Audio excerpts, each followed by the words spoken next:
Siapa di antara saudara-saudara yang bisa sedekah 100 juta hari ini? Yang bisa. Sekarang tahu kan? Semua bisa. Niat aja.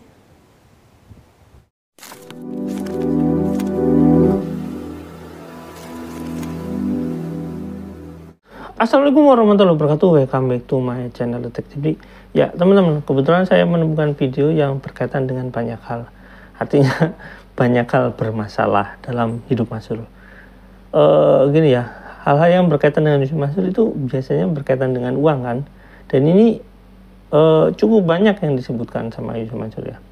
Kenapa saya katakan ini sebagai bermasalah? Karena ya memang omongannya itu kan nggak konsisten gitu ya, sehingga menimbulkan banyak masalah. Terus karena omongan ini nggak konsisten, kadang di depan sama di belakang itu berbeda gitu. Atau kadang-kadang dia ngambil kesempatan di depan untuk menarik sedekah, di belakang dia bicara tentang kehebatan dia, dan ujung-ujungnya narik sedekah juga. Nah teman-teman, kita lihat dulu videonya ya. Yuk, check it out. Siapa di antara saudara-saudara yang bisa sedekah 100 juta hari ini? Yang bisa. Sekarang tahu kan? Semua bisa. Niat aja. Kayaknya nggak mungkin ya. Itu mah berlaku orang barat juga ngomong. If you say impossible, it's gonna be impossible. Itu bakal jadi impossible. Tapi kalau ente bilang, kayaknya kalau 100 kekecilan ini. 1 miliar dah. Bismillahirrahmanirrahim. Iya pak. Kan udah saya jabarin dulu di Antep. Saya minta sama Allah 3 triliun. Allah ngasih 4 triliun pak. Pate. Ada dialog kan sama Allah tuh. Gitu. Buat apa itu 3 triliun? Banyak amat itu. Buat bangun 1000 pesantren gratis ya Rob. Gimana caranya?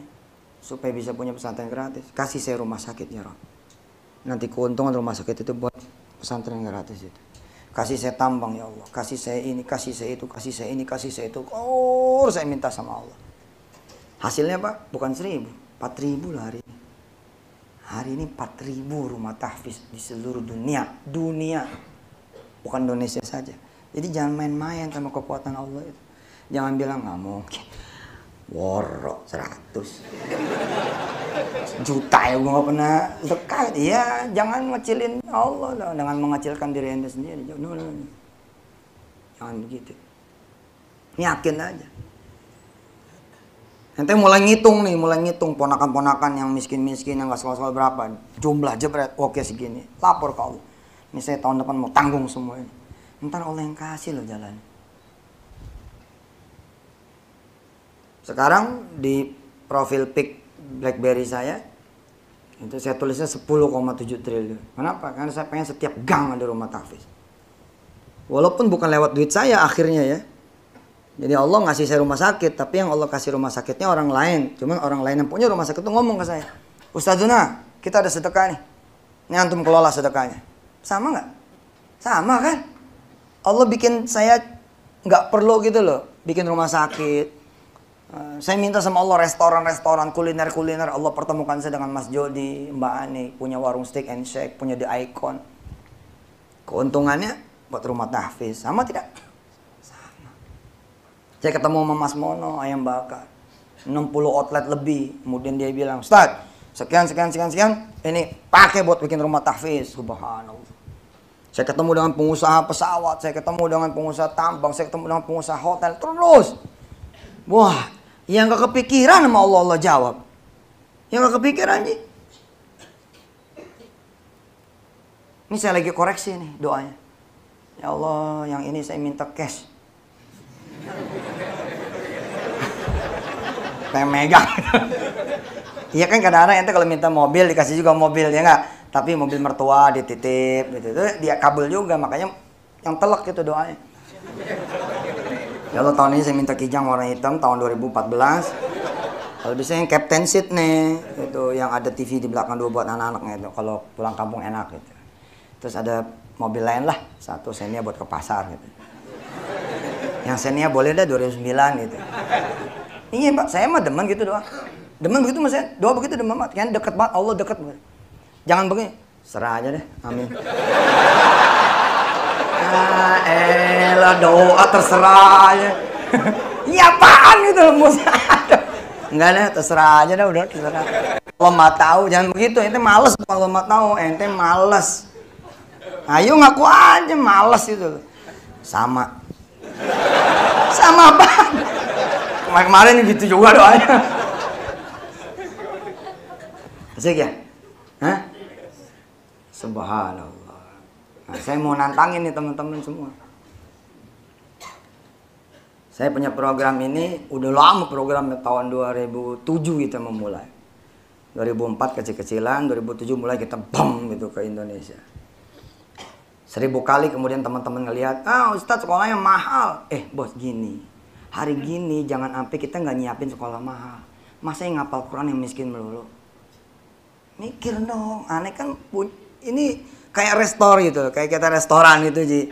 Makanan murah kita adain, makanan sedang kita adain, makanan mahal kita adain. Kalau kita nggak bikin sekolah yang mahal, orang kaya nggak pada jadi penghafal Quran dong. Jangan begitu, yang penting mah pemiliknya tetap umat. Ini kalau saya perhatikan di sosmed itu suka, masya Allah gitu. Cuman kan kita kalemer nih ya, kita pengennya kalem aja jawabnya, ya udah kalem aja. Aslinya sih pengen ngasih tahu aja gitu, bahwa nggak salah gitu bikin sekolah mahal itu.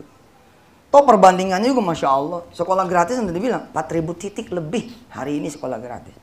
Yang bayar Ji paling 3-4 biji kali. Ketapang tuh bayar, Bandung tuh bayar, Bandung 70 juta, ente mabuk aja kalau masuk sana. Apaan nih sekolah? Quran 70 juta. Ya, serah aja. Serah aja. Jadi kita nggak bisa tuh masuk sini. Ya lu tahu diri dong. Udah mau gratis terserah gua dong mau taruh di mana kek. Yang penting sekolah gitu loh. Jangan begitu ceritanya. Kita mesti ambil tuh orang-orang kaya supaya duitnya kita bagiin buat orang susah. Mesti begitu, kita ngerampok nggak boleh. Ya kita siapin dong, ya nggak? Kita siapin gitu loh. Sekarang aneh kasih tau mente.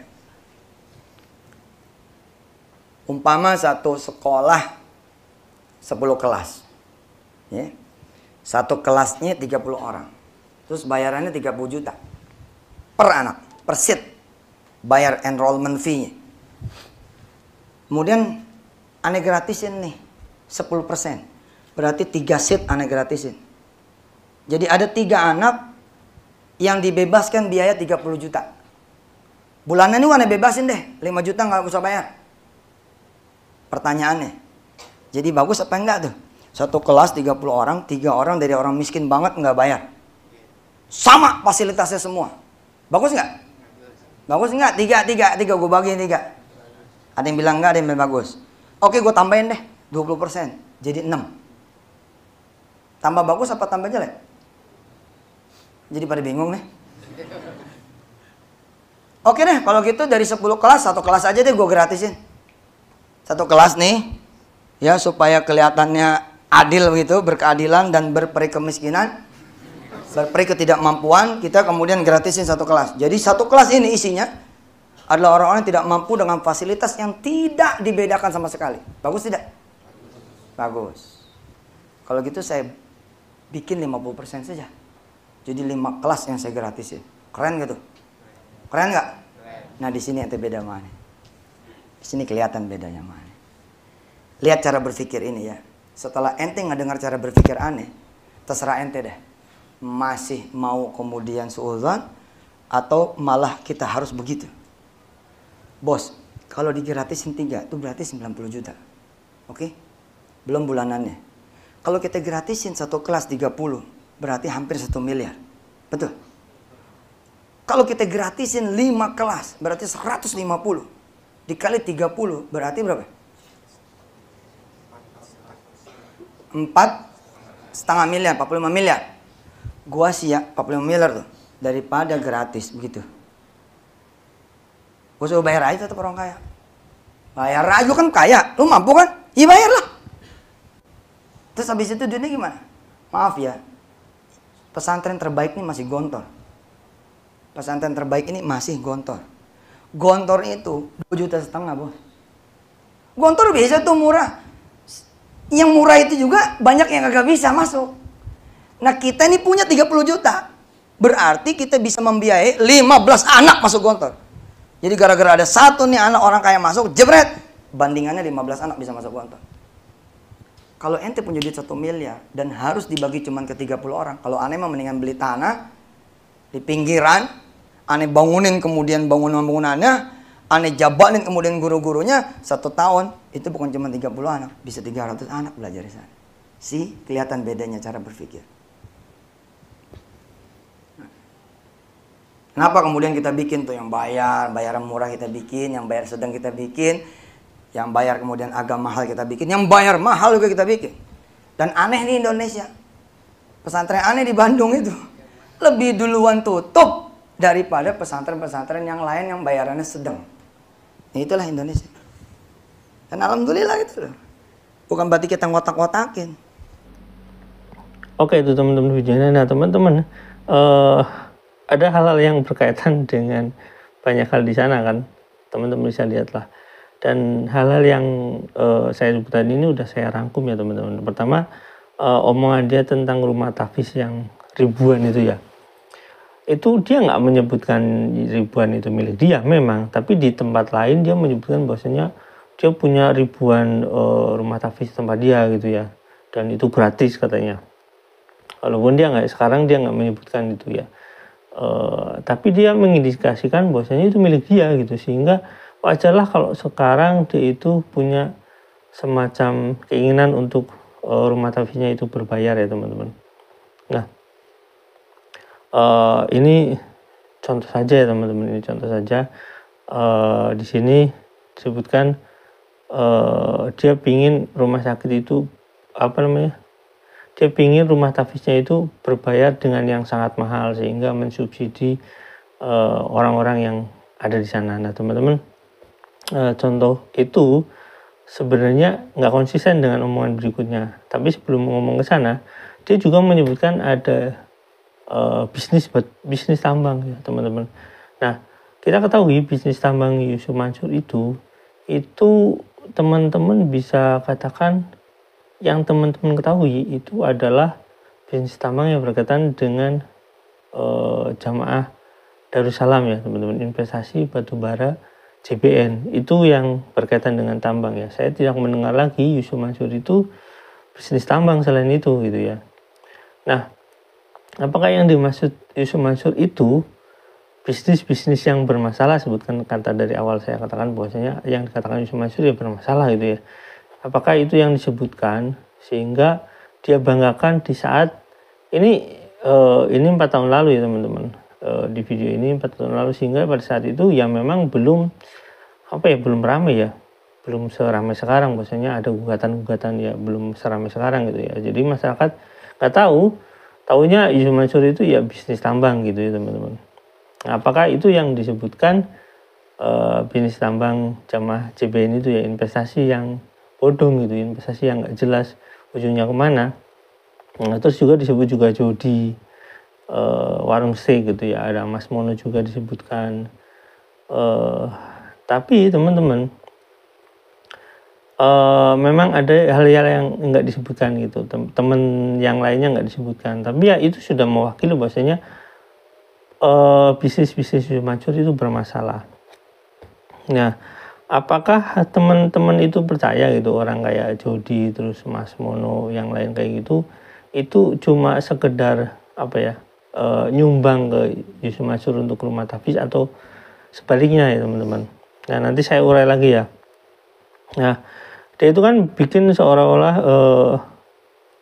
dia punya rumah tahfiz gratis, terus dia bilang pengen juga seolah-olah gitu ya, dia pengen juga punya sekolah yang mahal gitu ya, sehingga nanti bisa mensubsidi dan membandingkan dengan sekolah yang selama ini yang ribuan itu yang gratis ya teman-teman. Padahal kalau saya tanya ke karyawan ya teman-teman bisa lihat di wawancara saya, itu yang gratis itu cuma dikit sekali, itu cuma pancingan agar seolah-olah di sana ada yang sedikit gitu di rumah tahfiz Darul Quran itu ya. Nah sisanya ya mahal sekali gitu ya, bener yang di Bandung kayak gitu misalnya bilang Yusuf Mansur kayak itu mahal ya bener ya mahal, Saya nggak tahu nilainya berapa, tapi sangat mahal ya teman-teman. Dan juga selain dikatakan itu sangat mahal ya teman-teman, itu ya katanya karyawan ini kualitasnya biasa aja. Ya Yusuf Mansur juga bilang di sana, iya biasa aja yang mahal dengan yang murah, nggak ada lebihnya gitu ya. Nah terus apa yang dilebihkan? Apakah terus ketika yang mahal ini membiayai, terus ada yang disekolahkan ke Gontor? Kan fakta menyebutkan bahwasanya nggak seperti itu gitu ya teman-teman. Bisa cek lah dari 1.000 yang bayar itu berapa sih yang benar-benar disubsidi atau cuma sekolah di sana.